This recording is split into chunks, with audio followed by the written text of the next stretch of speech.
Szevasztok, én Blue vagyok, és ez itt a Vipeout pálya. Hát gondoltam, most nem ért rá senki, meg nem is Minecraftozik olyan sok ismerősöm, szóval, hogy egyedül megpróbálok kivinni egy ilyen Vipeout-os lehetetlen küldetés mapot.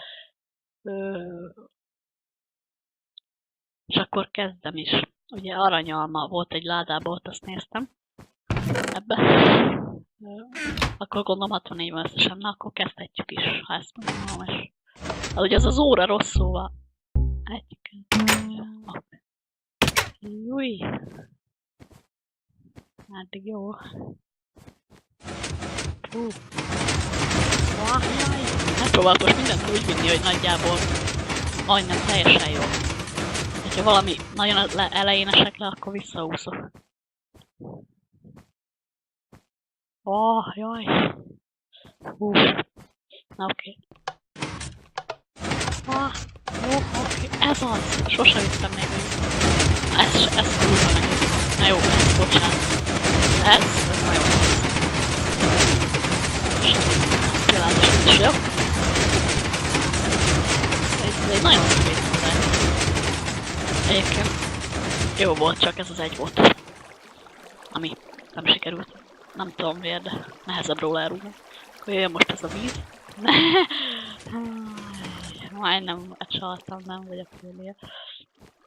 Júj! Miért nem állna meg ez a víz? A nagy golyók! Vérs Bloody. Eddig elég jól vittem ezt. Jaj! Kurva. Aj! Na cső, itt vagyok újra. Ez nem sikerült valami fényesen. De ez igen. Hát ezt nem tudom, hogy mit volna, de... A fenébe.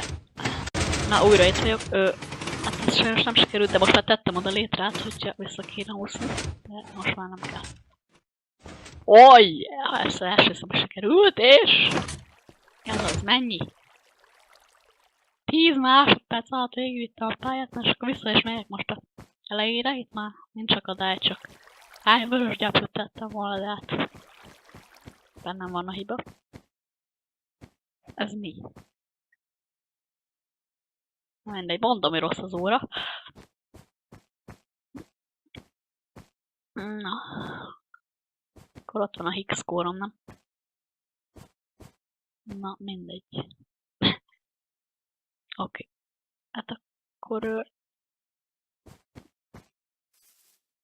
Akkor ennyi lett volna, meg még ezt szeretném nektek megmutatni, ezt a... Ugye itt lehet bekapcsolni a akadályokat, és akkor menj. Jó, vágom, minden kapcsol. És még egy dolgot szeretnék nektek megmutatni. Ez itt az óra szerkezet. Ez elképesztő. Hát ez nem baj, hogy felrepülök, úgy, de ez nagyon nagy. Hogy a faszba csináltad ezt, gyerek? Na jó, mindegy, hát akkor mi az óra szerkezettel búcsúszom. Köszönöm a figyelmet, én Bloody voltam, ez volt itt a Vipeout lehetetlen küldetés akadálypálya. Sziasztok!